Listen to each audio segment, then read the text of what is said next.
ध्यातः स्मृतः पूजितो वाश्रुतः प्रणमितोऽपि वा स्वपदं यो ददाति शस्तं वन्दे पुरुषोत्तमम्। यद्विद्यावशाद्विश्वं दृश्यते रसनाहिवत् यद्विद्यया च तद्धानिस्तं वन्दे पुरुषोत्तमम्।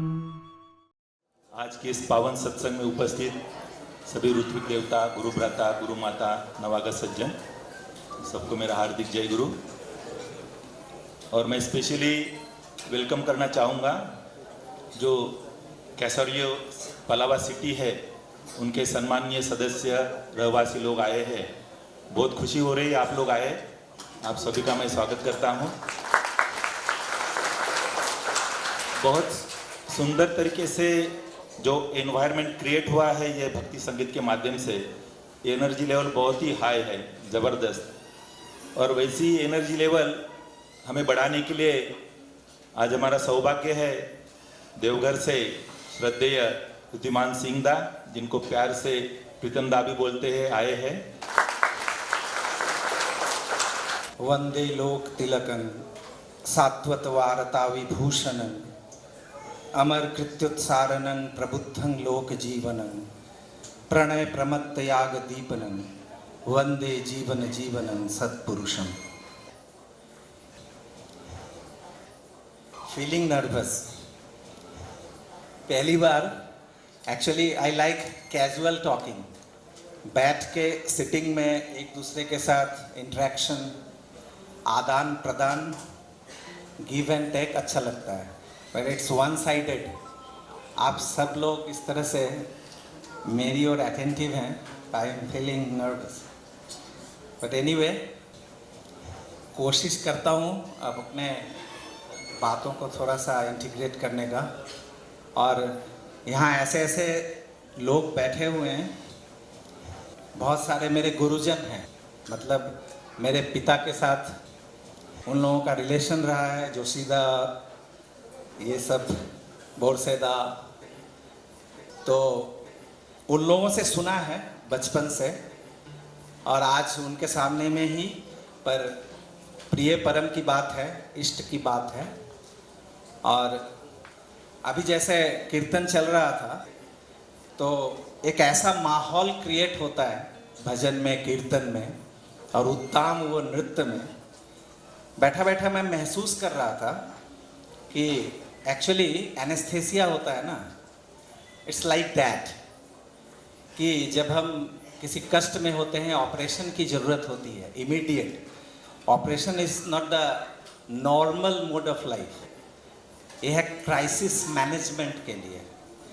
तो उस समय दर्द को ना महसूस करें, कष्ट को ना महसूस करें, इसलिए एनेस्थेसिया दिया जाता है।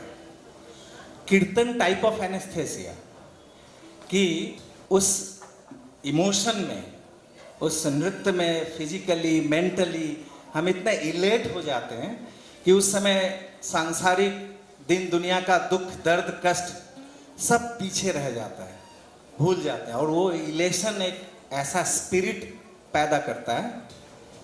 बट आफ्टर दैट, जैसे ही वो एनेस्थेसिया ख़त्म होता है तो फिर ऑपरेशन कंप्लीट हो जाता है।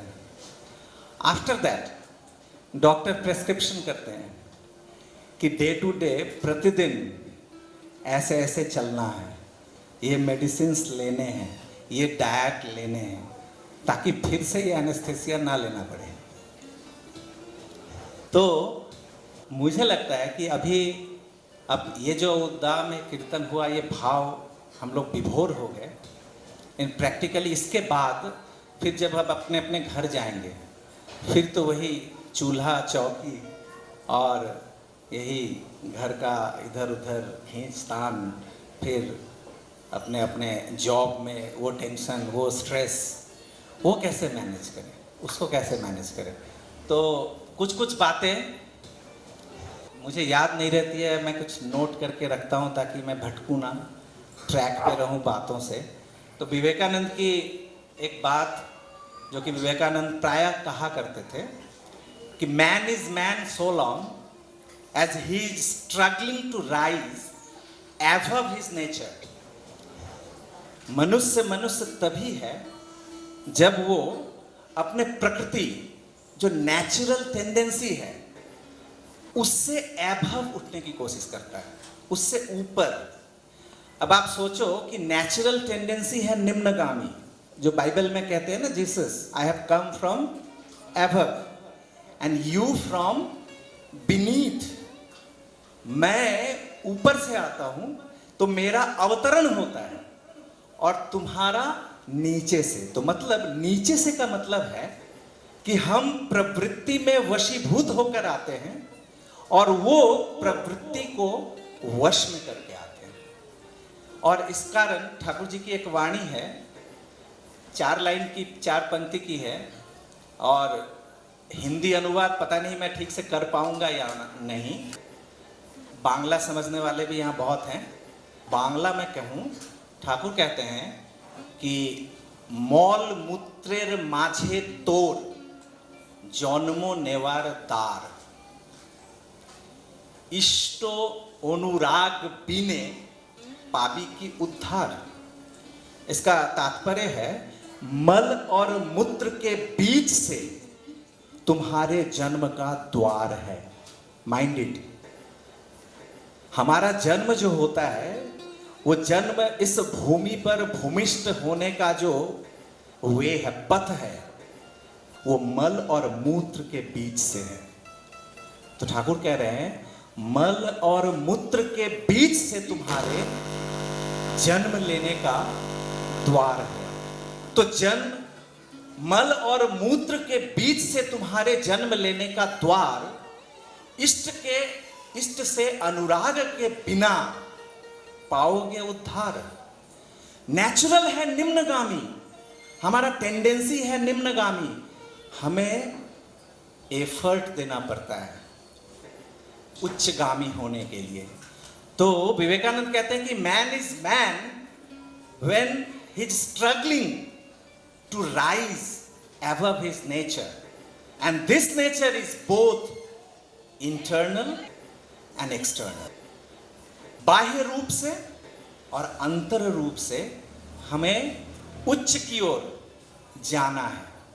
और एक अभी कोरोना और ये सब बहुत कुछ हो चुका है, यहाँ बहुत सारे ऐसे चेहरे हैं, शायद मेरा पहली बार उनसे दर्शन हुआ। ऑनलाइन में बहुत सारे लोग कांटेक्ट में आए थे, संपर्क में आए थे। पूरी दुनिया जैसे लग रही थी कि मुट्ठी में। हम एक मंच पे थे, अपने अपने घर में बैठते हुए भी। तो उस वक्त भी कुछ कुछ बातें मिली थी। जैसे एक बात आई थी कि health management is free and enjoyable. Health management is free and enjoyable. Disease management is costly and painful. स्वास्थ्य को मैनेज करना ये फ्री है और ये उपभोग हम कर सकते हैं, बट डिजीज जो है ना, रोग को मैनेज करना, ये पेनफुल भी है और कॉस्टली भी है। आज हम सब यहाँ डिजीज मैनेजमेंट के लिए नहीं आए, हम सब यहाँ हेल्थ मैनेजमेंट के लिए आए हैं। इस स्वास्थ्य, हम डिजीज में ना पड़े, हम रोग में ना, prevention is better than cure कहते हैं। तो इष्ट या आदर्श या पुरुषोत्तम, जब अभी एक बात हो रही थी, किन्हीं ने कहा था शायद कि उनकी पुरुषोत्तम जब आते हैं, तो आज सुबह में भी माँ से बात हो रही थी कि नाम ध्यान के समय हम अपने ठाकुर से हम कहते हैं उनसे। तो मेरे भी उनकी बात सुन के ही मेरे विचार में आया कि सच में हम तो अपने गुरु, इष्ट, देवी देवता, भगवान जहाँ भी जाते हैं पूजा करने के लिए, कोई भी अगर थोड़ा सा आकर्षण होता है, वहाँ नति होती है, आनति होती है, वहाँ हम सुनाने के लिए ही जाते हैं। मेरा सुन ले, तू सुन ले प्रभु मेरी पुकार। और यहीं पे साधना है कि एक्चुअली पुरुषोत्तम को बार बार आना पड़ता है। तू मत सुना, तू सुन, तू सुनने के लिए आ। जो मैं क्या कहता हूँ, कहते हैं ना कि सर्वधर्मान परित्यज्य मामेकम शरणं व्रज। सभी कर्तव्यों का, जितने सारे हम समझते हैं कि मेरा ये, मेरा कर्म त्याग, मामेकम शरणम ब्रज, ब्रज का मतलब होता है शरण लेना, शरण का मतलब होता है कि उनकी रक्षा करना, कि उनकी हम जब रक्षा करते हैं वो क्या बोलना चाह रहे हैं। तो अधिकतर होता है हम आंख बंद करके जब बैठते हैं तो हम ही बोलते रहते हैं, जो क्या चाहते हैं, इष्ट क्या चाहते हैं, ईश्वर की क्या वाणी है, उनका क्या कथन है, उसको सुन नहीं पाते हैं। क्योंकि मेरा मन जो है ना इतना चंचल है, मन इतनी बातें एक साथ आकर हॉन्ट करता है कि उसको सुनने का मौका ही नहीं मिलता है। तो माइंड जो है ना, बेसिकली देखा गया कि पूरी दुनिया में समस्या का मूल कारण है ये मन। और इसीलिए ठाकुर सत्यानुसरण में कहते हैं कि जो मन विवेक का अनुचर है उसका अनुसरण करो। विवेक मतलब कॉन्सेंस, और ये कॉन्सेंस ही होते हैं वो आइडियल, वो इष्ट जिनको हम केंद्र, जो श्रेष्ठ हैं, मेरे से श्रेष्ठ हैं। तो माइंड जो चाहते हैं जीवन में, कभी सोचा है कि हमारे मन में जो भी इच्छाएं होती है ये कहाँ से आती हैं? एक ही माँ के 2 बच्चे हैं, 3 बच्चे हैं, बट सबकी इच्छा एक जैसी नहीं होती है। किसी को कुछ अच्छा लगता है, किसी को एक गर्भ से संतान जन्म लेने के बाद भी तरह तरह की इच्छाएं। 3 फैक्टर मूलतः कारण है जो हमारी इच्छाएं, हमारा चलन को गाइड करता है। 3, ये ट्रिनिटी है। जैसे पहला है कि जो आइडिया लेके हम जन्म लेते हैं, मेरा previous life I don't know, मुझे पता नहीं है, वो इनिशियली पता नहीं है कि हम क्या है। तो उसी हिसाब से एक बहुत इंटरेस्टिंग लगता है कि जैसे हमारे माता पिता हैं, मेरे माता पिता को किसने चुन दिया? कहते हैं कि ईश्वर ने बनाया है मेरे माता पिता को, ठीक किया। लेकिन ईश्वर, सही में ईश्वर हैं, लेकिन किस फॉर्म में ईश्वर? तो शशि ठाकुर के अनुसार पता चलता है कि एक्चुअली माता पिता को चूज करते हैं हम स्वयं। क्योंकि जिस आइडिया में अभी तो हम लोग प्रोटोप्लाज्मिक बॉडी में हैं, बट ये बॉडी जब हम छोड़ते हैं, या साइंस का अगर फिजिक्स का लॉ ऑफ कंजर्वेशन लें तो समथिंग आउट ऑफ नथिंग नहीं होता है। एनर्जी जो है वो कभी भी नष्ट नहीं होता है, कन्वर्ट होता है, ट्रांसफॉर्म होता है एक से दूसरे में। मैं नहीं था और मैं आ गया, ऐसा नहीं होता है। अगर हम अभी इस रूप में हैं, इसका मतलब है कि इस रूप से पहले भी कोई ना कोई मैं रूप में था और अभी इस रूप में हूं, और ये भी रूप एक समय खत्म होगा। नेक्स्ट जो जाऊंगा फिर वही एनर्जी ट्रांसफॉर्म होगा किसी और रूप में। तो मैं था, मैं क्या था, मैं कैसा था? तो साइंस की भाषा अगर कहें तो अभी जो है, अभी प्रोटोप्लाज्मिक बॉडी में है, हमें फ्लैश ब्लड ये सब कुछ है। जब ये बॉडी नहीं था, ये फ्लैश एंड ब्लड नहीं था, तब भी तो हम थे। वो क्या था? तो उसको कहते हैं एक्टोप्लाज्मिक बॉडी, जो सूक्ष्म शरीर।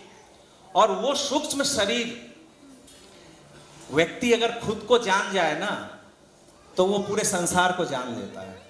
और यही पॉलिसी है कि जो है भांड में वही है ब्रह्मांड में, और जो है ब्रह्मांड में वही है भांड में। भांड का मतलब है एटम, अगर साइंस की भाषा में समझें तो जो है एटम में, वो एक एटम जिस तरह से कार्य करता है, उसका जो मैकेनिज्म है, पूरा यूनिवर्स सेम मैकेनिज्म में काम करता है कि वो न्यूक्लियस सेंटर को केंद्र करके इलेक्ट्रॉन प्रोटॉन जो भी एडजस्ट होते हैं। तो एक एटम जिस तरह से, अगर तो उस एटम का अगर कार्य प्रणाली को अगर समझ लें तो पूरे यूनिवर्स को समझ लेंगे। उसी तरह एक इंडिविजुअल स्वयं को अगर जान लें कि मैं क्या हूं, कैसे हूं, तो पूरे संसार को जानना आसान होता है। तो मैं ये कह रहा था कि मेरे माता पिता कैसे हुए, ये मेरे माता पिता, दैट मीन्स कि बहुत अच्छा एग्जाम्पल एक शशि ठाकुर जी की है कि नारियल होता है ना, कोकोनट, सपोज अगर 20 कोकोनट्स मेरे हाथ में हैं और कहा गया कि सबका 2 टुकड़ा बनाओ, तो कितने हुए? 20 कोकोनट्स हैं, 20 नारियल, तो 40 नारियल के टुकड़े मेरे हाथ में हैं। एक टुकड़ा को अगर मैं हाथ में लूं इस तरह, और उसके बगल में और एक टुकड़ा ऐसे लगाऊं, लगेगा क्या? क्यों नहीं लगेगा? क्योंकि ये इस टुकड़े का नहीं है। तो एक कांस्टेंट मैंने हाथ में रखा, दूसरा लगाया नहीं लगा, तीसरा लगाया नहीं लगा, चौथा करते करते अचानक एक लग गया। और ऐसा लगा कि वो जो फटा हुआ वहां पे कटा हुआ दाग था वो भी दिख नहीं रहा है, कॉम्पैक्ट हो गया। क्यों ऐसा हुआ? क्योंकि इसी का टुकड़ा था, मैच कर गया। दोनों जैसे ही मैच कर गया, ये जाइगोट ये पैदा हो गया। दैट मीन्स कि वो एक्टोप्लाज्मिक बॉडी में उसके पहले वाले जन्म में जैसा जैसा हमने कर्म किया था, उस कर्म के माध्यम से जो मेरा आइडिया एक मैं बना, और वो सेम आइडिया ये कपल जो थे, जो ये प्रोटोप्लाज्मिक बॉडी में जो ये वाइफ और हस्बैंड, ये स्त्री और पुरुष, इन दोनों के सानिध्य में आने से एग्जैक्टली वही मैग्नेटिक फील्ड क्रिएट हुआ जो कि इन करोड़ों मिलियंस ऑफ सोल्स वहां पे आया भूमिष्ठ होने को। एक फ्रक्टिफाइड हुआ, कहीं कहीं पे 2-3 होते हैं अगर ट्विंस हुए, नहीं तो जनरली मैं फ्रक्टिफाइड हुआ। साइंस विज्ञान कहता था अब तक कि जो स्ट्रॉन्गेस्ट वन होता है वो पेनिट्रेट करता है फीमेल में ओवा को, मेल का स्ट्रॉन्गेस्ट वन। सृष्टि ठाकुर कहते थे not the strongest one, the most deserving one, क्योंकि वो उस नारियल का वही टुकड़ा मिलेगा, दूसरा कोई मिल ही नहीं सकता। अभी लेटेस्ट साइंस का अभी डेवलपमेंट है, विज्ञान अभी इसको मान चुका है, not the strongest one, the deserving one. That means कि मेरे माता पिता जो हैं यही हो सकते हैं, दूसरा कोई हो ही नहीं सकता। किसने चूज किया इस माता पिता को? मैंने।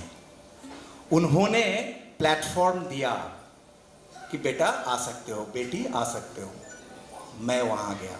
सेम कह नहीं सकते कि by fluke, by chance, completely ये वेल प्लान्ड है। पहला फैक्टर, इस जन्म में हमारे अंदर जो चाहते पैदा होती है, हम क्या चाहते हैं, कौन सा एसोसिएशन मुझे अच्छा लगता है। एक दुकान में जाते हैं हम 3 भाई एक साथ घुसे, किसी को समोसा पसंद है, किसी को मिठाई पसंद है, किसी को कचौरी पसंद है। कहाँ से आ रही है ये सब? ये वही प्रारब्ध पुराना जो कि ये रेगुलेट कर रहा है। पहला जो हमने बैगेज जो मेरे साथ आया है। सेकंड जो है वो होता है हमारा इमीडिएट एनवायरनमेंट। तो इमीडिएट एनवायरनमेंट कौन है? मेरा माँ। मेरी इमीडिएट एनवायरनमेंट है मेरी माँ, और उसके बाद मेरे पिता, मेरे घर के लोग, वो जैसी आदतें हमारी लगाते हैं। आई एम बॉर्न वेजिटेरियन, मैंने आज तक ऑनियन गार्लिक का टेस्ट नहीं लिया है। नॉट द स्पिरिचुअल कॉज कि मैं जन्म लिया और मुझे एनलाइटनमेंट हुआ, बोधिसत्व लाभ हुआ कि ये ऑनियन गार्लिक शरीर के लिए ठीक नहीं है, मैंने छोड़ दिया। नहीं, मेरी माँ ने मुझे नहीं खिलाया, और नहीं खिलाने के कारण क्या हुआ कि मैं बाहर हॉस्टल में भी पढ़ा हूँ, क्लास 5 से मैं हॉस्टल में रहा हूँ, आज तक मेरे मुंह में नहीं गया। स्ट्रगल काफ़ी हुआ, मुझे काफ़ी युद्ध करना पड़ा अपने से, खुद से, अपने एनवायरनमेंट से। उसकी बहुत कहानियाँ हैं, बट मैं कहना चाह रहा हूँ ये कि बचपन से नहीं खिलाया था तो मुझे ये normal habit is the second nature. तो ये मेरी प्रकृति बन गई। ये प्रकृति हो सकता है कि मैं बैगेज में नहीं लाया होगा, मेरा प्रारब्ध कर्म मेरे को इन्फ्लुएंस किया, और मैं अब मैं इच्छा करने से भी खा सकता हूँ या अपने मुताबिक चल सकता हूँ, लेकिन मैं नहीं चलता हूँ। तो मेरी जो इच्छाएं हैं ये रेगुलेट करता है। सेकंड क्या हुआ? मेरा इमीडिएट एनवायरनमेंट, मेरे माता पिता। थर्ड, तीसरा जो इन्फ्लुएंस करता है और जो कि अभी के समय में एक प्रॉब्लम है, वो क्या है? ये बाहर का जितना सारा आकर्षणीय वस्तुएं हैं। हम बचपन में जब स्कूल जाया करते थे, हमारे लिए चिप्स नहीं हुआ करता था, कोल्ड ड्रिंक्स नहीं हुआ करता था हमारे लिए, तो हमारे वो घर में जो बना के माँ देती थी वही टिफ़िन हुआ करता था, वही बनता था। अभी के समय में पिता जब जाते हैं घर का किचन का सामान लाने तो मम्मी कह देती है कि बाबू अगर चिप्स ना मिले तो वो टिफिन नहीं खाते हैं, तो 2-4 पैकेट चिप्स का भी लिख देती है, कोल्ड ड्रिंक्स भी लिख देते हैं, ये कोल्ड ड्रिंक्स अगर नहीं खाए थोड़ा पानी मिलेगा, तो थोड़ा चिप्स चाहिए, कोल्ड ड्रिंक्स चाहिए। तो एक समय था, हाँ थैंक यू,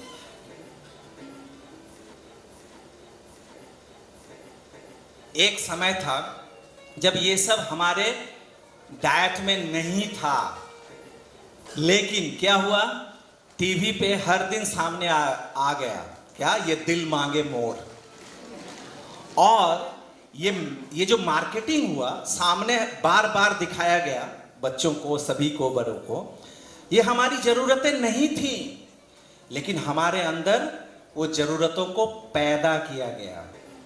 आज हमारा वो नीड बन चुका है, हम इसके बिना नहीं रह सकते हैं।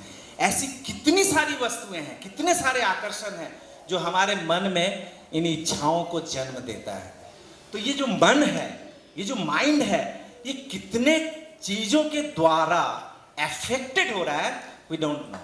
और यही मन, ये जो मन मेरा धीरे धीरे ऐसे बन रहा है, और इसी मन, ये जो मन चलता है 2 तरह से चलता है।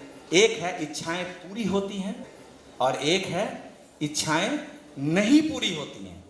और ये इच्छाएं पूरी करने के चक्कर में एम्बिशन पैदा होता है, अंदर में जो महत्वाकांक्षा कि हमें ये प्राप्त करना है, हमें ये प्राप्त करना है। और ये एम्बिशन अभी के जनरेशन में मैं बताऊं, क्योंकि यहाँ माँ बैठी हुई हैं और कुछ भविष्य की माँ भी बैठी हुई हैं, और बहुत सारे तो हो चुके, उनके लाइफ में सब बड़े हो गए हैं, बट एनीवे ये समझने की ज़रूरत है कि अभी के प्रेजेंट जनरेशन में यंग लोगों का सबसे बड़ा प्रॉब्लम है एम्बिशन। और इस एम्बिशन ऐसा हो गया है कि जैसे कहते हैं ना कि जीवन शुरू हुआ उसी समय से स्ट्रगल शुरू हो जाता है कि ये बनना है, वो बनना है, ये पाना है, वो करना है। तो ठाकुर कहते थे, मतलब मैं कहूँ कि लाइफ और लाइवलीहुड, जीवन और जीविका, ये दोनों कभी भी एक मत करो। जीवन को सपोर्ट देने के लिए जीविका है, जीविका को सपोर्ट देने के लिए जीवन नहीं है। पेट जो है वो जीवन को बचाने के लिए है, पेट को बचाने के लिए जीवन नहीं है। एम्बिशियस होने से क्या होता है कि सपोज मैंने एक एम्बिशन ठीक किया कि मुझे ये पाना है, शुरू हो जाता है उसके तरफ दौड़ना।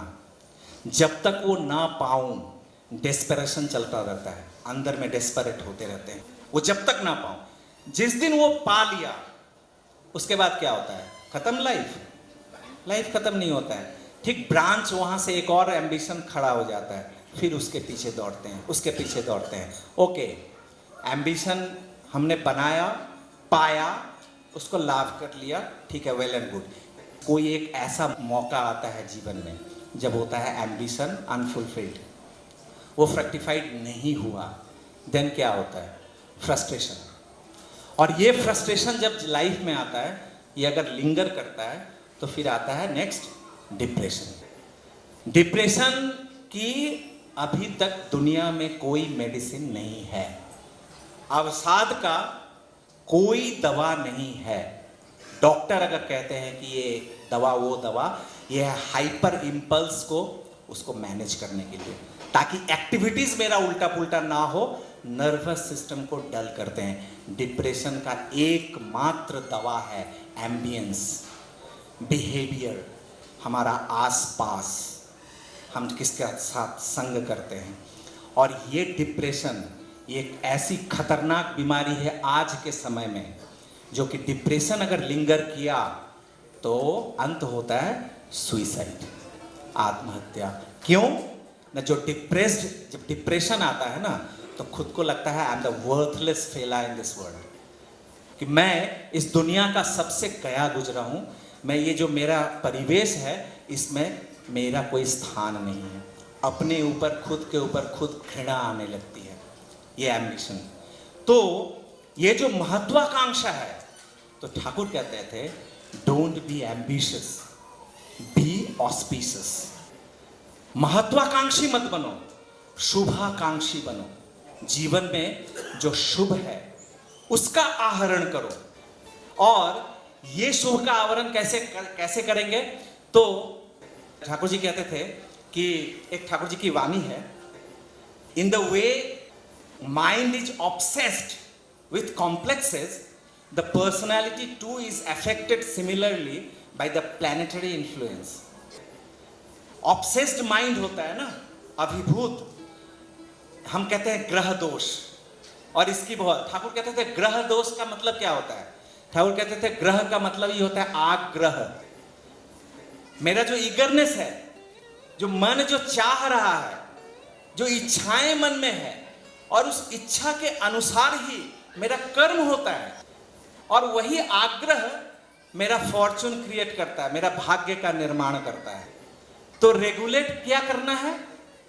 ग्रह को नहीं, आग्रह को, अपनी इच्छाओं को, अपने मन को रेगुलेट करना है। और लोग लगे रहते हैं कि वो तरह तरह के ये सब रिचुअल्स और राइट्स करते हैं ऊपर वाले ग्रह को। सबसे बड़ा ग्रह है ये अपना मस्तिष्क। इसको जब तक हम रेगुलेट नहीं करेंगे तब तक नहीं होगा।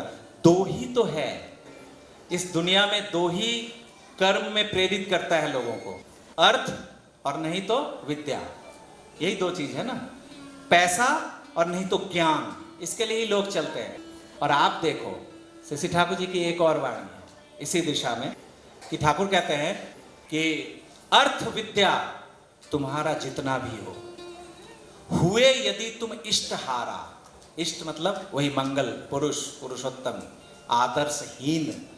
ठाकुर कहते हैं अर्थ विद्या तुम्हारी जितनी भी हो, हुए यदि तुम इष्टहारा, रावण और दुर्योधन की तरह सब रहते हुए जाओगे मारा, खत्म हो जाओगे।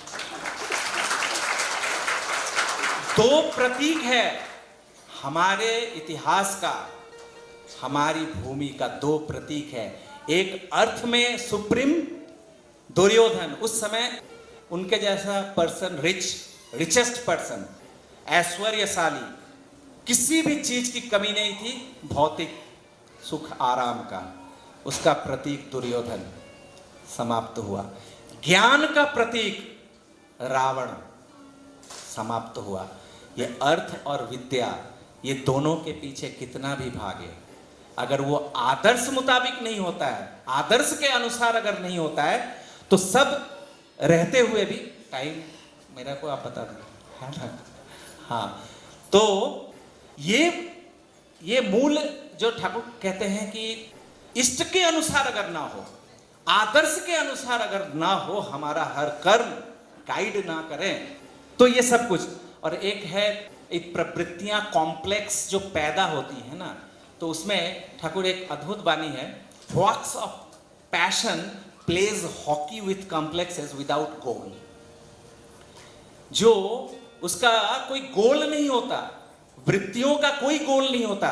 मैं एक बात बताऊं, बहुत दिन पहले की बात है, कहीं पे मुझे अभी एग्जैक्टली याद नहीं आ रहा है उस कंट्री का, एक न्यूज़ आया था कि फेरारी, उस समय पहली बार फेरारी लॉन्च हुआ था, और एक काफ़ी रिच पर्सन थे, उन्होंने, उनको गाड़ी का बहुत शौक था, उन्होंने वो फेरारी खरीदा था, और प्रतिदिन सुबह उठ के वो खुद ही उठ के उसका पोछा पोछी साफ सफाई खुद करते थे।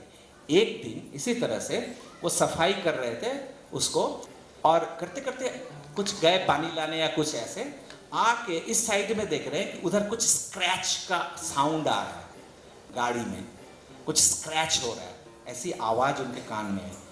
वो दौड़ के पीछे से आए, देखे उनका छोटा बेटा लगभग 2 साल का रहा होगा, और वो एक कोई आयरन या कुछ ऐसा लोहे का कुछ लेकर और उस गाड़ी पे पूरा ऐसे करके स्क्रैच कर रहा है।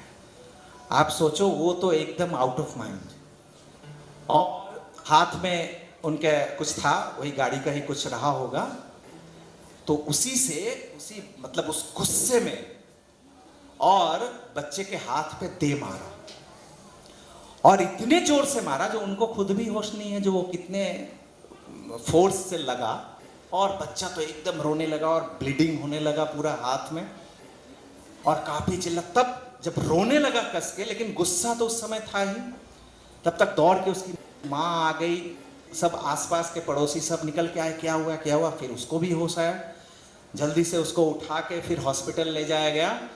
तो इस तरह से स्मैश हुआ था वो बच्चा, छोटा सा कोमल सा, सी अंगुलियां, ऐसा स्मैश हुआ था जो उसको फिर रिकवर नहीं करना पड़ा, एम्पूट करना पड़ा। ये 3 या 4 अंगुलियों को उसको एम्पूट करना पड़ा, हटाना पड़ा। तो खैर जो भी हो, उसको तो एनेस्थीसिया देके जो ऑपरेशन था, जो भी हुआ, बच्चे को बैंडेज करके ये सब लगा था। इधर ये महाराज जो पिता थे, हाँ, उनको तो अब धीरे धीरे होश जब आ रहा है, समझ में आ रहा है, ये डिप्रेशन में धीरे धीरे जाने लगे, जो ये मैंने क्या कर दिया। सबसे मतलब हैवॉक हुआ उनके लिए कि जब बच्चे को पता चला कि अंगुलियां कटी हैं, तो बच्चा पूछ रहा है कि पापा, when will my finger grow again? मेरी अंगुलियां फिर से कब बड़ी हो जाएंगी। ये उसको ऐसा हॉन्ट करता है उस पर्सन को कि वो सीधा हॉस्पिटल से फिर घर में आके सुइसाइड कर लेते हैं। मेरा ये कहना है कि वो पिता अपने बेटे का दुश्मन था क्या? बेटे को मारना चाह रहा था क्या? नहीं चाह रहा था। हम अपने आसपास में ऐसी कितनी सारी घटनाएं देखते हैं, एक दूसरे के प्रति इतना प्यार, इतना अटैचमेंट, लव होता है कि कभी अगर उस लव वन के जीवन में कभी संकट आती है तो हम अपने प्राण देकर भी उसकी रक्षा करते हैं। ऐसे बहुत सारी घटनाएं हैं जो अपना जीवन दान करके भी उसकी रक्षा करते हैं। बट जीवन में ऐसा भी कभी मौका आता है जब ईगो हर्ट होता है, अहंग पे जब चोट पड़ती है ना, तो वही लव वन जो कभी प्यारा है उसका प्राण हम ले भी लेते हैं। कैसे होता है? वही ठाकुर कहते हैं कि ये कॉम्प्लेक्स जो है, वृत्ति जो है, ये वाटर टाइट कंपार्टमेंट की तरह होता है। ये सब इंडिविजुअल एंटिटीज होते हैं। ये काम, क्रोध, लोभ, मद, मोह, मात्सर्य, एक दूसरे के साथ किन्हीं का कोई रिलेशन नहीं होता है, सब इंडिविजुअल एंटिटी होते हैं। जब एक चीज पे सवार होता है ना, उस क्या हुआ कि फरारी के प्रति उस पिता का, उस व्यक्ति का ऐसा ऑब्सेस्ड माइंड था उस पे कि उसके बाहर सोचने की शक्ति चली गई थी। और वो सबसे प्यारा चीज पे जब वो खड़ोंच एक आया, उसके दिमाग में ये रहा ही नहीं कि ये मेरा बेटा है, उससे मुझे प्यार है, प्रेम है। तो क्रोध नामक अगर प्रवृत्ति जिस समय, तो उस समय दूसरा जो था प्रेम, स्नेह, ममता, वो जगह ही नहीं मिला दोनों के साथ। प्रवृत्ति हमारे जीवन में इसी तरह से खेल करती हैं। और इसी कारण से सिगमंड फ्रॉयड, आप जानते होंगे, अगर साइकोलॉजी किन्हीं का सब्जेक्ट रहा होगा, फादर ऑफ ह्यूमन साइकोलॉजी कहा जाता था सिगमंड फ्रॉयड को। और सिगमंड फ्रॉयड कहते हैं कि the healthy man is virtually neurotic. हम जिसको कहते हैं कि स्वस्थ हैं, हम स्वस्थ हैं, एक जब कहीं थोड़ा सा अगर नॉकिंग होता है ना, तुरंत पता चल जाता है कि हम कितने बैलेंस्ड हैं, नहीं है। और ये कब पता चलता है? जैसे अभी हम लोग यहाँ बैठे हैं ना, मैं भी यहाँ खड़ा हूँ, मुझे पता नहीं है मैं कैसा नजर आ रहा हूँ, पसीना बह रहा है, बाल कैसे हैं मेरे, उखड़े पड़े हैं, यहाँ सब बहनें बैठी हैं, ये सब। लेकिन जैसे ही अगर बाहर में कोई बड़ा सा मिरर लगा दिया जाए और वहाँ जाके अरे ये थोड़ा सा गड़बड़ था, अरे मैं इस तरह से, घर में जाके अगर पता चलेगा कि बिंदी यहाँ से यहाँ पे आ गया है, तो सर मारने लगेगी कि अरे मैं इसी तरह से वहाँ बैठा हुआ था सत्संग में, मैं इसी तरह से मार्केट में गया था, इसी तरह से पार्टी में था। तो खुद पे खुद सर मारने लगती है और तुरंत उसको रेक्टिफाई करते हैं। जीवन में ऐसे ही चल रहा है। बहुत कुछ ऐसा है जो all is well, all is well, समझ रहे हैं? कब तक? जब तक मिरर के सामने नहीं आते। और मेरा आउटर लुक के लिए, मेरा बाहरी अवयव को संवारने के लिए बाजार में मिरर मिलता है, वन डायमेंशनल, सामने का दिख जाता है, और पीछे का भी तो फिर एक और आईना लगाना पड़ता है। लेकिन एक ह्यूमन बीइंग क्या वन डायमेंशनल है, टू डायमेंशनल है, three dimensional, four dimensional, multi dimensional. तो मेरा ये मल्टी डायमेंशनल जो व्यक्तित्व है, मेरी जो प्रकृति है, वो कैसे नजर आएगी, वो कैसे दिखेगा, कैसे पता चलेगा कि व्हाट आई एम, मैं कैसा हूं। खुद के साथ खुद का ही परिचय नहीं हुआ है और हम दूसरों को चाहते हैं कि मेरे अनुसार चले। शादी करते हैं तो पति मेरे अनुसार चले, पत्नी मेरे अनुसार चले, बच्चे होते हैं मेरे अनुसार चले, जहां मैं खुद ही खुद के अनुसार नहीं चल रहा हूं। मुझे पता ही नहीं है कि व्हाट आई एम, चलूं कैसे।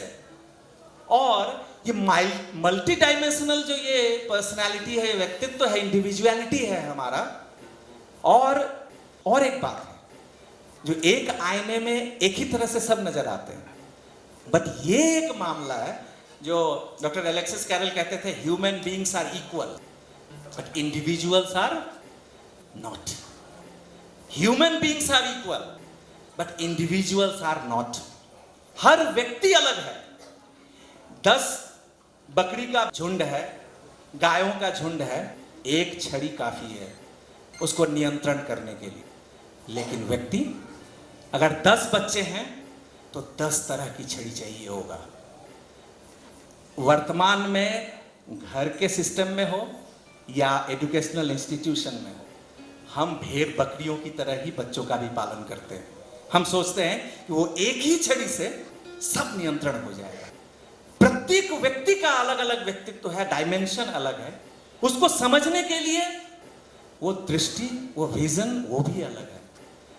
ये एक डॉक्टर परिडा थे, ये आपके उड़ीसा के व्यक्ति थे, साइंटिस्ट थे। वो श्री ठाकुर जी के पास एक दिन आए कि ठाकुर आप लिविंग आइडियल की बात करते हैं, जीवंत आदर्श की बात करते हैं, तो ऐसा क्यों, क्या जरूरत है? ऐसे तो सब ठीक है, हम अपना ठीक से चले, किसी का बुरा ना करें, अपना सब सही करें, चलेगा, तो जीवंत आदर्श की क्या आवश्यकता है? तो श्री ठाकुर कहते हैं कि परिदादा, आपने कभी, आप बाजार गए सब्जी खरीदने? बोले हाँ गया हूं। तो आप जब सब्जी लेते हैं आपको कैसे पता चलता है कि ये वजन, ये सब्जी सही हुआ? तो क्यों, एक तरफ वजन डालते हैं, एक तरफ सब्जी, तो आप पता कैसे चलता है कि ये सही हुआ?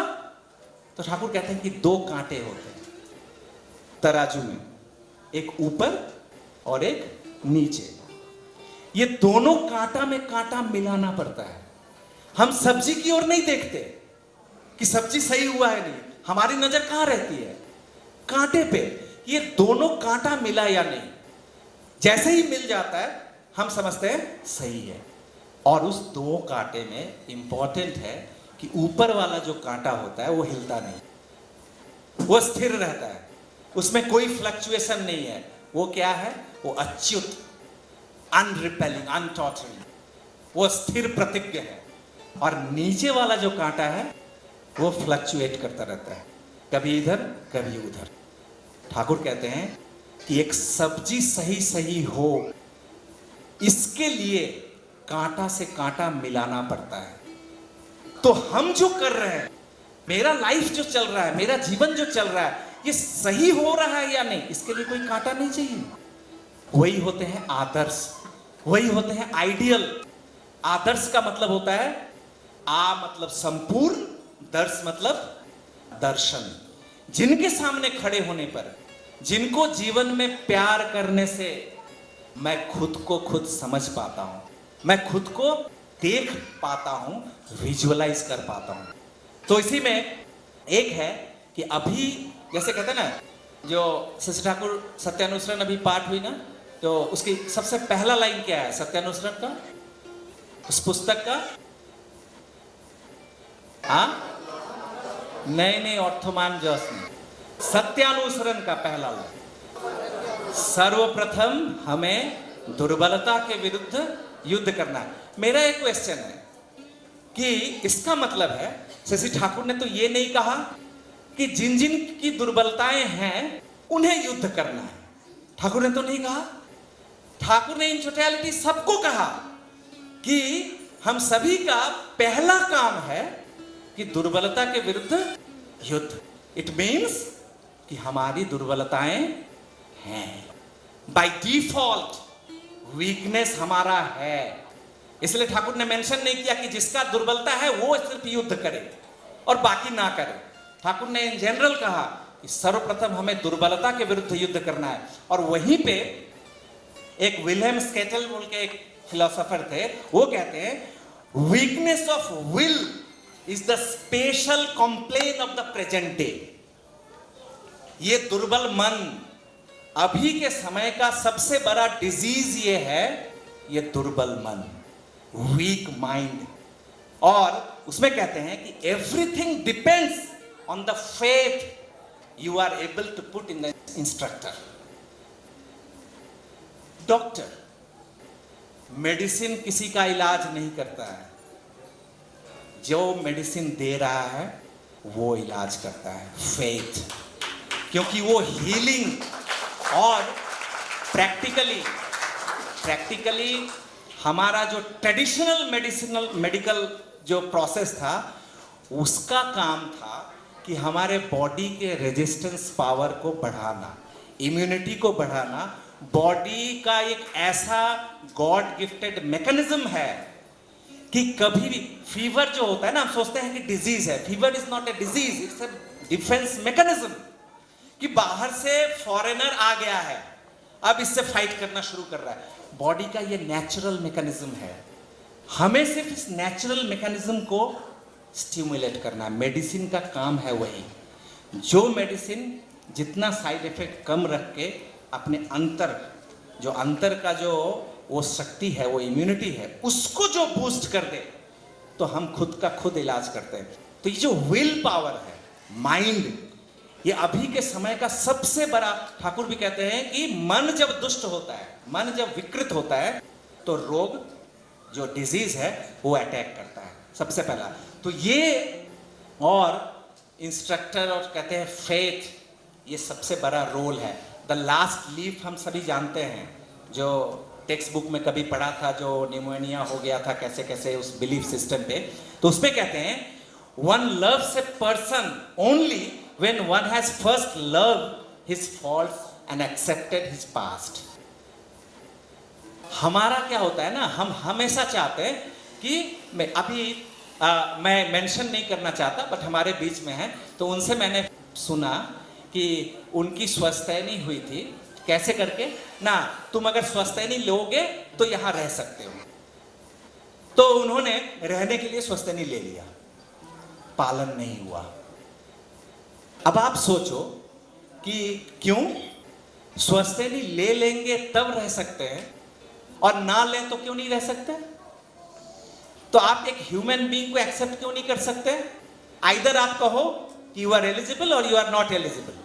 आप ये करोगे तब आप एलिजिबल हो जाओगे। मतलब मैं कहूं ना, जो आप अगर बहुत अच्छे हैं तो आपसे मेरी दोस्ती, और आप अगर अच्छे नहीं हैं तो आपसे मेरी दोस्ती नहीं। तो फिर मेरा क्या कहाँ गया? ठाकुर कहते थे कि तुम्हारे साथ कोई मिसबिहेव करता है, कुत्सित व्यवहार करता है, सॉरी, ठाकुर कहते थे कि तुम्हारे साथ कोई अच्छा बिहेवियर करता है, अच्छा व्यवहार करता है, सुव्यवहार, और तुम भी उसके साथ अच्छा व्यवहार करते हो, आचरण करते हो। ये तो प्रवृत्ति मार्ग की बात है, ये कॉम्प्लेक्स की बात है कि तुम्हें अच्छा मिला इसलिए तुमने अच्छा दिया।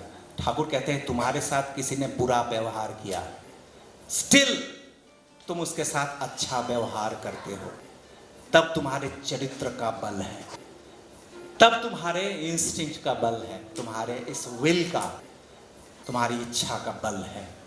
तो मेरा ये, वो एक ड्रिंक करते थे। ठाकुर ने एक बार भी, आप सोचो कि शशि ठाकुर को हेम कवि कह रहे हैं कि ठाकुर पता है आप मुझे क्यों इतने अच्छे लग गए? तो ठाकुर ने कहा कि क्यों? ये बहुत बात की बात है। तो कहते हैं कि मेरे आसपास, मेरे घर के लोग, मेरे जितने सो कॉल्ड वेल विशर्स हैं, सभी ने मुझसे कहा शराब छोड़ दो, शराब छोड़ दो, शराब छोड़ दो। एकमात्र आप थे जिन्होंने कभी मुझसे नहीं कहा कि शराब छोड़ दो, कभी नहीं कहा। इसलिए मुझे आप अच्छे लग गए। तो ये जो है ना कि वही व्यक्ति नियंत्रक हो सकता है, वही व्यक्ति नियंत्रक हो सकता है, नियामक हो सकता है, गाइड हो सकता है, जो सामने वाले व्यक्ति के समस्त दोष त्रुटियों को लेते हुए उसको एक्सेप्ट करते हैं। ना कि तू मेरे जैसा बन जा तब तू मेरा, और ना हुआ तो तू दूर ही रहा, ऐसा नहीं होता है। तो ये जो आइडियल आदर्श होते हैं ना, उनका सबसे बड़ा गुण होता है कि उनके लाइफ में रिजेक्शन बोल के कुछ नहीं है। ठाकुर की पुण्य पोथी में ठाकुर कहते हैं ना, हो सकता है तुम गो हत्याकारी हो सकता है ब्रह्म हत्या का पाप तुम्हें लगे, हो सकता है स्त्री हत्याकारी हो, जघन्य से जघन्य पाप तुमने किया है, don't worry, come to me, मैं अहं त्वांग सर्व पापेभ्यो मोक्षयास्मि मा शुचः। वो इतना अभय देते हैं कि घृण्य से घृण्य अगर मेरा भी जीवन है, फिर भी एक बार उनके पास आते हैं, वो हमारी समस्त त्रुटियों को लेकर हमें एक्सेप्ट करते हैं, छांट छूट के नहीं, समस्त कुछ लेके। और तभी हमारा रियल ट्रांसफॉर्मेशन होता है, तभी हमारा रियल संशोधन होता है। तो और लास्ट एक बात कहूं, कहते हैं ट्रांसफरेंस देन, जब ऐसा कोई व्यक्ति जीवन में मिल जाता है जो हमारे समस्त कुछ को लेकर हमें एक्सेप्ट करता है, और तब हमारे जीवन में क्या होता है, तो वहीं पे वो सिगमंड फ्रॉइड कहते हैं कि transference then becomes the battlefield. जब कहते हैं ना, जो दुर्बलता के विरुद्ध युद्ध, आप चाहो ना चाहो, एक बार अगर इस चक्कर में पड़ गए, मतलब चक्कर मतलब मैं कह रहा हूं कि ठाकुर के चक्कर में, अगर आप एक बार इसमें पड़ गए, आप चाहो ना चाहो, ये बैटलफील्ड में आपको युद्ध करना ही पड़ेगा। रात में नींद नहीं आएगी, भून से निवाला नहीं जाएगा, होगा ही। अंतर मन में विवेक वो हमेशा कांटे की तरह बिकता रहता है, वो होगा ही, चाहो ना चाहो। तो कहते हैं कि transference then becomes the battlefield on which all the contending force are to meet। और फिर कहते हैं कि all the symptoms of the patient have lost original meaning and have adapted themselves to a new meaning। जीवन का नया अर्थ मिलता है, जीवन को नई दिशा मिलती है। सेम वही सांसें हैं, वही ऑक्सीजन, वही कार्बन डाइऑक्साइड, वही परिवेश, वही हाथ पांव कान नाक, सब कुछ वही है, लेकिन विजन बदल जाता है, दुनिया के प्रति हमारी दृष्टिकोण बदल जाती है, लाइफ बदल जाता है। तो इसी को, ये जो अटैचमेंट है, कहते हैं इसी को योग। वो अनुलोम विलोम ये योग नहीं है, वो तो एक एक्सरसाइज है। जिस तरह से वो अगरबत्ती जलाना ये पूजा नहीं है। ठाकुर कहते हैं पूजा का मतलब पूज, संवर्धन, सेवा, कि जिनकी हम पूजा करते हैं उनके आचरणों को अपने जीवन में इम्बाइब करना, उसको बढ़ाना, दैट इज कॉल्ड पूजा। और ये अगरबत्तियाँ, ये तो सब तो उसके छोटे छोटे माध्यम हैं, अगर वो ना भी करो कोई फर्क नहीं पड़ता, इम्पार्टेशन जरूरी है। तो इसी में है योग का मतलब है वो अनुलोम विलोम नहीं, वो एक्सरसाइज है। योग मतलब युक्त होना, टू बी अटैच्ड। और ठाकुर कहते हैं इष्ट या आदर्श में अच्युत आनति ही है योग। और इस योग से चित्त वृत्तियों का निरोध होता है, अर्थात वृत्तियां अपने ख्याल मुताबिक चलना नहीं चाहती, चलती हैं इष्ट या इप्सित को परिपूर्ण करने के लिए। और इसीलिए योगस चित्त वृत्ति निरोधा। लेकिन मैं कहता हूं योगात चित्त वृत्ति निरोधा। योगस चित्त वृत्ति निरोधा हमें क्या सिखाया गया कि अपने चित्त वृत्तियों को नियंत्रण में करो, अपने प्रवृत्तियों को नियंत्रण में करो, देन योग होगा। मतलब क्या कि अपने रोग को सही कर लो, फिर मेडिसिन खाओ। ऐसा होता है क्या? इसलिए ठाकुर ने थोड़ा सा चेंज किया समझने के लिए। योगात चित्त वृत्ति निरोधः मतलब योग के द्वारा चित्त वृत्तियों का निरोध होता है। पहले योग, तो पहले युक्त, पहले हम जुड़ते हैं अपने से श्रेष्ठ जो हमारा नियंत्रण कर सकते हैं उस आदर्श के रूप में। जब हम उनको जीवन में ग्रहण करते हैं, फिर क्या होता है? तो ठाकुर जी की एक वाणी है, जीवन कैसे बदलता है जब आदर्श केंद्र में, जब अपने जीवन केंद्र में जब आदर्श स्थापित होते हैं। तो कहते हैं when the ideal is awake in man, he is active, agile, inquisitive, responsible, alert and tactful. In a word, all faculties bloom and glow. तो ये एक बात है, और लास्ट बात करके मैं समाप्त करूंगा, क्योंकि मुझे लग रहा है इतने दूर से आप लोग आए हुए हैं, सबको जाना है घर। बट एनीवे, अगर रात भर चलता रहता, अगर हम लोग सब यहीं पे रहते तो कितना मज़ा आता, आनंद आ जाता। बट एनीवे, सांसारिक घर में फिर तो जाना ही है, फिर मिलना है। बट एक बात मैं कहूँ कि ये जो कहते हैं ना मोटिवेशन, हम लोग यहाँ सब बैठे हुए हैं, तो अभी सबके मन में, मेरा मन में खुद हो रहा है कि मुझे इंस्पिरेशन मिल रहा है, प्रेरणा मिल रही है कि आप सभी इतने दूर दूर से आकर इष्ट को केंद्रित करके, मैं कहाँ से आया हूँ, वहाँ एक जगह पे, एक प्लेटफॉर्म पे इतने सारे लोगों के साथ एक जगह मुलाकात हो गई।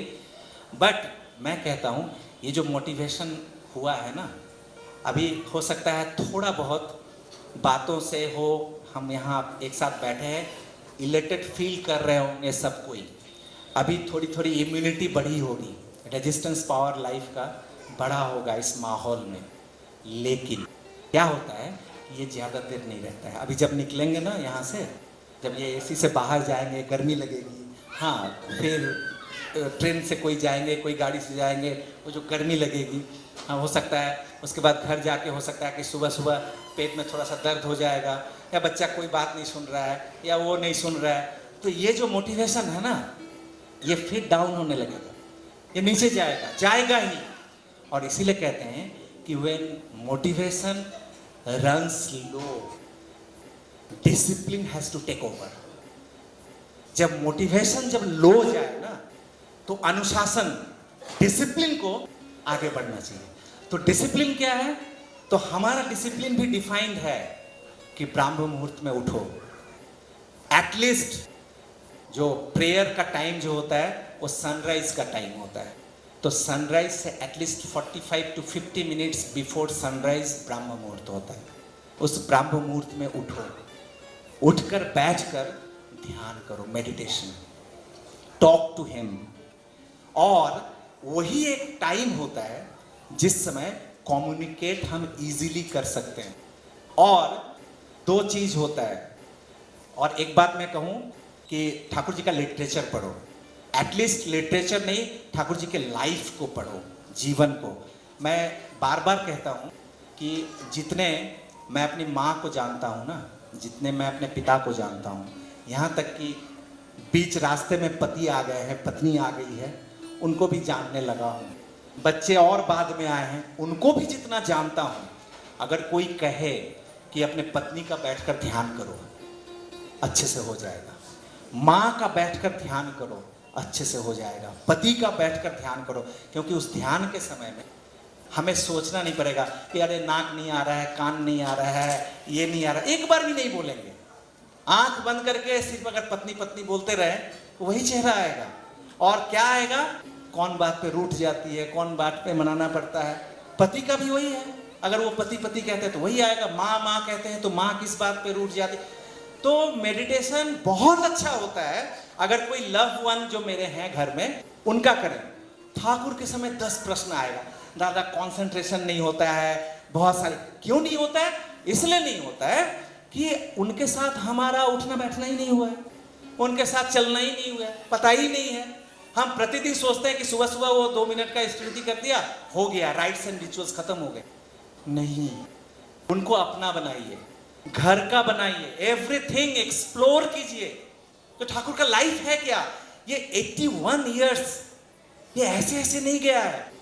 लाखों लाख लोग उनके कांटेक्ट में आए हैं, जिनका जीवन बदल गया है और ऐसा बदला है, उनका कन्फेशन है कि पूरे दुनिया का दबाव भी अगर पड़ता ना, ये बदल नहीं पाता, जो कि सामान्य एक प्रेम के कारण, वो एक्सेप्टेंस के कारण ड्रास्टिक चेंज आ गया पूरे जीवन में। ऐसे लाखों लोगों का, और यहां जितने सारे बैठे हैं उनका भी अगर कहें, हर व्यक्ति के जीवन में एक कहानी है, और वो हर कहानी ठाकुर की जीवनी है। इसको जानना, इसको समझना, और तब प्रेम होगा। और वो मेडिटेशन के समय में मेरा लाइफ और उनका लाइफ, ये दोनों टकराएगा, द्वंद्व होगा, कन्फ्लिक्ट होगा, और उस द्वंद्व में अपने जीवन को उनके अनुसार ढालते रहना, दैट इज कॉल्ड मेडिटेशन। और वो मेडिटेशन के द्वारा जब शुद्धि होती है, प्यूरिफाइड होते हैं, then you are eligible to offer him food, that is इष्टवृत्ति। तो ये डिसिप्लिन है, मोटिवेशन नहीं चाहिए। ये डिसिप्लिन को अगर, इसके लिए तो कुछ नहीं है ना, इसके लिए सिर्फ थोड़ा सा आलस्य को त्यागना है और एक विल जो मुझे करना है। ये अगर रेगुलरली ये अनुशीलन को करें तब सार्थक होगा।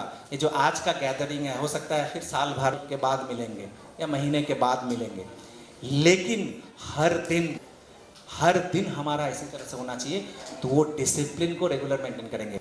और अंतिम बात, जो एक मैं छोटी सी घटना बोल के समाप्त करूंगा, कि एक शादी हुई थी इन्हीं का आश्रम में, तो उनकी दादी थी, वो ठाकुर जी के पास लेकर आई, और वो दोनों सुदीर्घ जीवी हो, हाँ, और जितना अन्याय अत्याचार को वो पूरे वॉश आउट कर दे, साफ कर दे। ठाकुर आशीर्वाद कर रहे हैं नव दंपति को कि तुम दोनों सुदीर्घ जीवी हो, और अन्याय अत्याचार जो भी तुम्हारे आसपास है उसको सब समाप्त कर देना।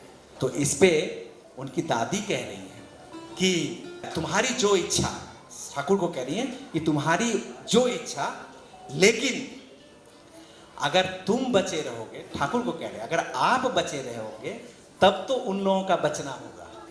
दादी कह रही है, जो अगर आप बचे रहोगे, हाँ, माने उसका बंगला में है कि তুমি দীর্ঘজীবী হয়ে বেঁচে থাকো, তবে তো ওদের বাঁচাটা সার্থক হবে। ठाकुर को कह रहे हैं, ठाकुर उनको आशीर्वाद दे रहे हैं कि तुम सुदीर्घ जीवी रहो, और उनकी दादी कह रहे हैं कि अगर आप सुदीर्घ जीवी रहेंगे तब तो उनका जिंदा रहना सार्थक होगा। दादी कह रही है। इस पे शशि ठाकुर क्या कर रहे हैं? ठाकुर कह रहे हैं, आमी जोदी नाओ बाँची, मैं यदि ना भी जिंदा रहूं, তাহলেও ওরা এমন ভাবে চলবে বা করবে যাতে আমি ওদের মধ্যে বেঁচে থাকি, এই আমার ইচ্ছা। मैं अगर जिंदा ना भी रहूं तो वो लोग ऐसा चलेंगे, ऐसा करेंगे ताकि उनमें मैं जिंदा रहूं, उनके बीच। तो परमपिता की आवाज है। हम उनके सामने जब बैठते हैं, अपनी कहानी लेके अपना ढाक ढोल पीटना ये बंद करें और उनकी आवाज को सुनने की कोशिश करें, वो क्या चाहते हैं हमसे। अंतिम बात करके मैं समाप्त करूंगा। शशि ठाकुर बोल रहे हैं, मैं आप सभी के बीच जीवित रहना चाहता हूं। शशि ठाकुर बोल रहे हैं, मैं आप सभी के बीच जीवित रहना चाहता हूं। आप सभी मुझे वहन करके चलेंगे, पीढ़ी दर पीढ़ी, जनरेशन आफ्टर जनरेशन, युगों युगों तक आप सभी मुझे वहन करके चलेंगे, वंश परंपरा के माध्यम से। Mind it, it's not my life. हमारे साथ जो भी हैं वो सब कुछ हमारा ही जीवन है। मेरा संतान हो, मेरे घर के हो, सब कोई, तो दायित्व तो सिर्फ मेरा नहीं। ठाकुर कह रहे हैं कि आप सभी मुझे वहन करके चलेंगे, वंश परंपरा के माध्यम से, युगों युगों तक, प्रत्येक अपने अपने जीवन एवं चरित्र में। और ठाकुर कहते हैं, ये मेरी सर्वोत्तम आशा है, आकांक्षा है, इच्छा है, और मुझे इस तरह से जीवित रखने की जिम्मेदारी, रिस्पॉन्सिबिलिटी आप लोग ग्रहण कीजिए। ठाकुर कह रहे हैं कि मुझे इस तरह से जिंदा रखने की जिम्मेदारी आप सभी ग्रहण कीजिए, अन्यथा मेरे शब्दों को प्राण नहीं मिलेगा, अन्यथा मेरे शब्दों को प्राण नहीं मिलेगा। वे सभी शून्य में हाहाकार करेंगे। क्या हम हाहाकार करने देंगे उनको? नहीं। उनकी प्रत्येक बातें हमारे जीवन में, हमारे चलन में, हमारे चरित्र में, और तभी सार्थक होगा ये एक दिन का आयोजन। तो यहाँ से हम सभी ये संकल्प लेके जाएं कि प्रत्येक मिनट, प्रत्येक सेकंड, हर दिन, हर पल, साल दर साल हमारा उनके साथ ही गुजरे। आशा है आप सभी स्वस्थ रहें, अच्छा रहें। जय गुरु।